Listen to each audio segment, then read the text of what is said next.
Well, hello everybody. Good morning.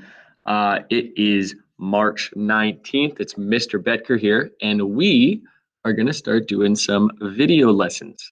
Super exciting stuff. You thought you didn't have to hear my voice anymore, but you do. So today we're going to start momentum, work, and energy. This is going to be the way that we're going to be doing our lessons from here on out. Okay. So what I'm going to be doing is I'm going to be this little talking, floating head here.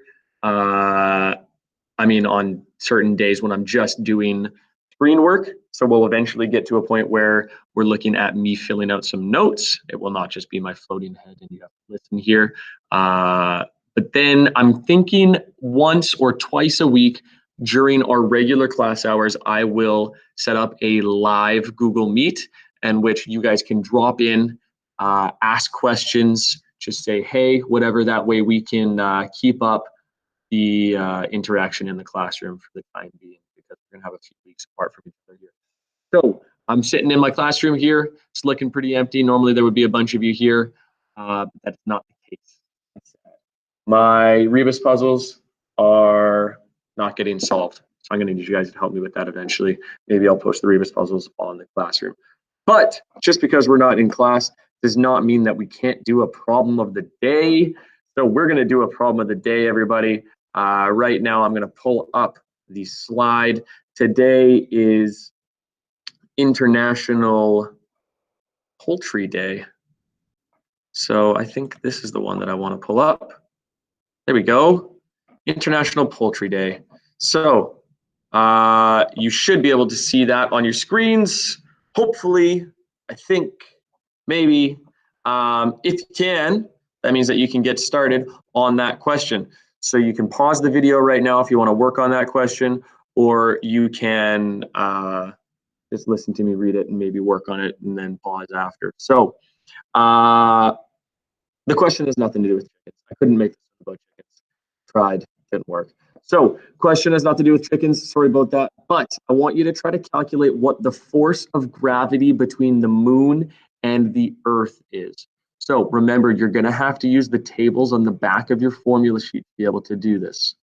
All right, you got those tables. You're going to use the law of universal gravitation that we talked about in the last class. If you're trying to find FG, you're going to use G M1 M2 over R squared. Okay, so I'm not going to give you any more hints right now. I'm just going to pause for a second here. You can hit pause on the video and try on your own, starting now. If you didn't pause it, that was just an awkward silence, but I will start to give some hints now. M1, you could say, is going to be the mass of Earth. M2 is going to be the mass of the moon. And then R, remember, is the distance from the center of Earth to the center of the moon. You need to add up the radius of Earth, the radius of the moon, and the distance from the surface of the Earth to the surface of the moon. So you've got three things that you need to add in the bottom of the formula. Again, I'm going to awkwardly pause here, give you a second to pause and finish doing this question. All right, that should have been enough time for you to pause it at least. And I'm going to show you the solution. You've got FG equals G. I didn't use M1 and M2. I used subscripts E and M. So you've got the universal constant, 6.67 times 10 to the negative 11. You have got the mass of Earth multiplied by the mass of the moon, and then divided by all three of those distances added up, and then squared. So if you do all that, you should get something that looks like 1.94 times 10 to the 20 newtons. Hopefully you got that. I'm sure most of you did. Pretty smart bunch. All right. We are, hopefully that worked. This is my first time trying this, so I hope that screen showed up. If you're hearing this, that means that it did show up because it didn't work. I'm just gonna have to do this all over again, which I'm not gonna be pleased about. Anyways, let's move on. We are going to start the notes. So hopefully now what's going to happen is I will go full screen here. I'll present to you this window. Boom. Right now, I think. All right. So this is the window that you're going to be seeing now. This is where I will fill in the notes and you guys can just follow along. So to get started, I'm just going to move this down here, get this out of the way. And are we good? I think so. All right. So the first thing we're going to do is we are going to write down our name. So go ahead, write down your name on the booklet. Guys, you don't want anybody else at home taking the wrong booklet. Momentum, work, and energy. So I know that some of you maybe aren't finished with the dynamic stuff yet when you're going to be watching this video, or at least opening it up. That's fine, okay? With this kind of working from home, you get a little bit more freedom to work at your own pace. So if you're wanting to work at your own pace, if you're not quite finished yet, just make sure that you have finished the, there you go. Make sure that you've finished the Kepler's laws problems, the universal gravitation problems, and the dynamics review. The dynamics review is very important. Okay, I will be posting an ogre next week for you to work on. It won't be due for a while because you have spring break and everything coming up. I can't continue to do anything over spring break except for, I don't know, whatever it is that you want to do. Watch Netflix, go for a walk, eat junk food. I don't know. Anyways, let's move on. So impulse and momentum is our first section here. Momentum is given by the variable p, okay? This is because we can't use m, right? M has already been used by mass. So p is the variable we use to describe momentum. And momentum is defined as resistance to change in an object's motion, okay? So it depends on what that object's mass is, as well as what that object's velocity is. That's how much resistance it's going to have to change in motion. It's a pretty similar idea to Newton's first law, the law of inertia, okay? Because it's an object not wanting to change its state of motion, really. So the direction of an object's momentum is the same as the direction of its velocity. So whatever direction the momentum is moving in, that's the same direction its velocity will be moving in. This document camera picks up some of my colors a little bit better, so I'm going to be using a few different colors today, maybe. I might select regular ones. So what is the momentum calculation? How can we calculate what the momentum is? What's the formula? The formula is momentum, and I know up there I have an uppercase P, but generally we actually use a lowercase p. The momentum is equal to, like I said, it was related to the mass and the velocity of the object. Okay, so we've got mass times velocity. Mass times velocity. All right. Now, as we always do, let's write out what our units are for each of these. So I've got units for mass. I've got units for velocity. You guys know what those are. Kilograms and meters per second. Which brings us to what our unit for momentum is going to be. Super creative stuff here. It is kilograms times meters per second. Kilograms times meters per second. So I don't know who was in charge of coming up with the unit of measurement on that day, but that is the best that we could do. So kilograms times meters per second, pretty straightforward. That's the momentum. Momentum is very closely related to impulse. All impulses is really the change in an object momentum. Okay, impulse is just the change in the momentum of an object. That being said, it's related to force and it's related to time. Okay, think about throwing an egg against a wall versus throwing an egg against a bed sheet. I show this video to my students all the time in grade 10. Was my mouse there the entire time? Sorry. Because it's a good visualization of what impulse is versus momentum. I'll post a link to that video in on the Google Classroom. You can pause right now and watch that video if you want. Impulse can be the same direction as an object's motion, and this is going to result in an increase in momentum. Whereas if it's in the opposite direction, that will result in a decrease in the object's momentum.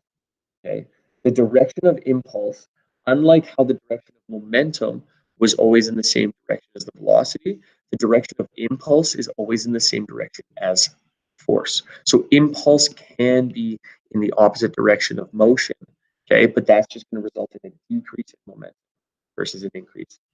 Think about it like this. In grade 10, you should have, I think, done an egg drop. Okay, you designed a little thing during Innovation Week to drop some eggs from the balcony above the learning commons. Now, what you wanted to do, the reason why your teacher shouldn't have let you use a parachute is because you want every single one of those eggs to have the same change in momentum. It's going to be moving from some velocity that it gained from falling from that balcony, and then when it hits the ground, it goes to a velocity of 0 instantaneously. That change in momentum is the same for every single egg, but maybe your egg broke and another group's egg didn't break. That's because they were able to successfully design an apparatus that decreased that momentum over a slightly longer period of time, which decreased the amount of force that it felt. Now, maybe yours changed that same momentum, went from the same change of momentum, but it went through that change of momentum in a very small amount of time, which would then increase the amount of force that the egg broke. And as we know, if an egg feels too much force, it's going to break. So what ends up happening is we have a relationship, an inverse relationship between amount of force applied and amount of time, the change in time. So as we increase the force, that's going to decrease the time that the object felt that change of momentum. So impulse is given by an uppercase I. It is a vector as well. We will be combining the next two meetings. So the 11 o'clock social studies and the 11:30 science and PE meeting will be combined.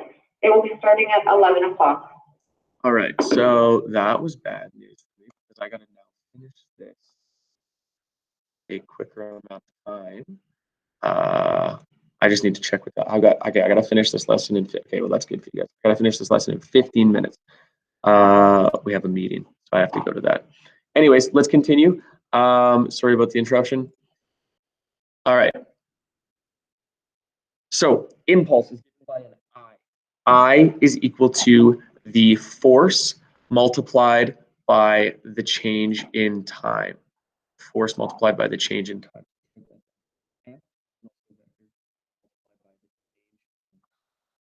Okay. Now, again, we're going to write down what our units of measurement are. I'm going to move a little bit quicker here now. Meeting. Force is in newtons. Time is in seconds. So, sticking with our really creative units of measurement, we have Newton seconds. Yes, Newton seconds. And this is actually going to make sense. Remember, I told you that impulse is very similar to momentum. It's just the change of the momentum. Let's take a look at how we can kind of prove that. Newton seconds. If I write out what a Newton actually is, remember, a Newton is a kilogram times meters per second squared. And if I'm multiplying that whole thing by seconds, what ends up happening is we get a nice little cancellation here. We get a cancellation right here and right here.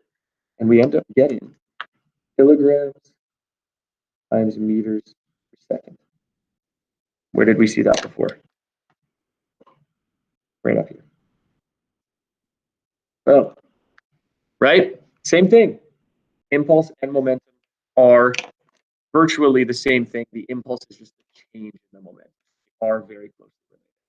And that's what we see in our impulse momentum theory. Okay? When a net force acts on an object, the impulse of the net force is equal to the change in the momentum of the object.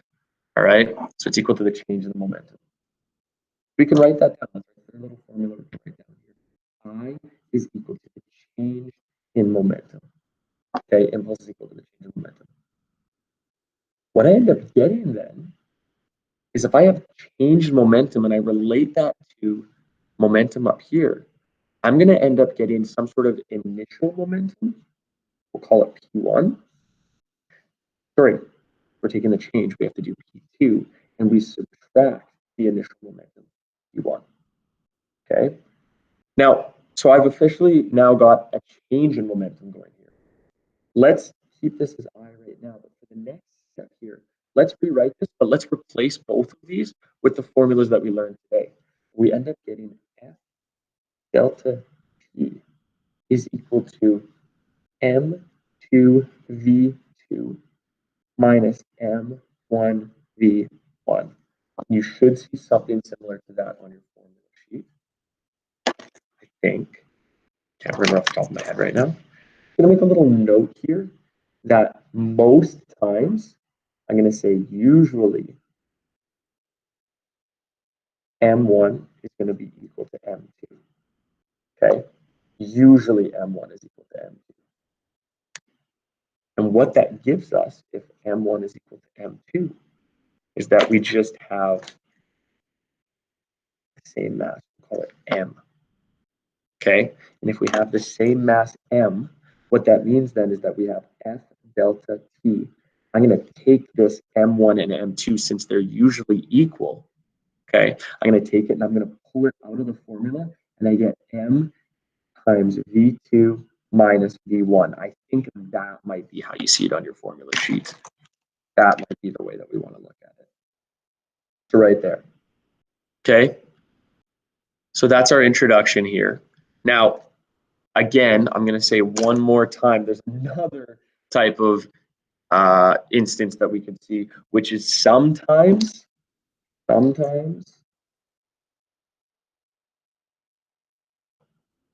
just going to maybe do a little dotted line here so we don't get these mixed up. Okay, sometimes M1 isn't equal to M2. Okay, sometimes M1 isn't equal to M2 in this scenario. What that would mean is that we lost mass somewhere along the way, right? We had momentum before, we have momentum after, like a collision, say it's a car, maybe the car lost front half, you know, the hood or whatever it is, okay? So it lost some mass. When that happens, we have to write this formula as F delta T is equal to, and then we have M2 minus M1, so there's a change in the mass, and then that is multiplied by the velocity. So this is assuming that the velocity stayed the same. So you can either have the velocity changing and the mass stay the same, or you can have the mass changing and the velocity stay the same, or you can have both of them changing. Okay, so there's three different little scenarios here. They all kind of mean the same thing. They're all just showing us that impulse is equal to the change in momentum. I have to get going, so I'm going to end that lesson there. It's kind of a weird time to end it because we haven't done any problems together yet, some examples. If you want to, you can go to the next page and you can try some of these. I will be posting my answer key for these on the classroom. It's actually an answer key that I have from an older teacher that used to teach this as well, but they are the same thing, so it should work just as well. But I will be trying to post these videos every single day, okay? Well, every single lesson that we're gonna have. And if I don't, I'll have something else for you to work on. Like I said, a couple times a week, as of right now, once or twice, I'm gonna open it up to you logging on the Google Meet. You can ask me questions. If you don't wanna do that, post your questions on the Google Classroom, okay? On the comments or in the comments underneath my post that I'll make daily. Or you can post the comments on the actual, in the YouTube section, you can post a question in there, the YouTube comment section, because that's where I'll be posting these videos, and I'll post a link to that YouTube video in the Google Classroom. I'm realizing now as I say this that you'll have already figured that out because you'll be watching the YouTube video. So give me a break. All right, this is my first time doing this. So I hope that helped. Let me know if there's anything I could be doing differently. Maybe if you couldn't hear me properly, or if, I don't know, something wrong with the format of this, because I am, like I said, trying to troubleshoot some of this. So take care. Take care of yourselves at home. Make sure that you're keeping in contact with one another. Okay, look out for one another, because kind of, some strange times we're living in right now. So look out for each other. If you want to reach out at all, just let me know. And other than that, that's it. That's all I got for today. We'll continue on with the lessons tomorrow. See you later.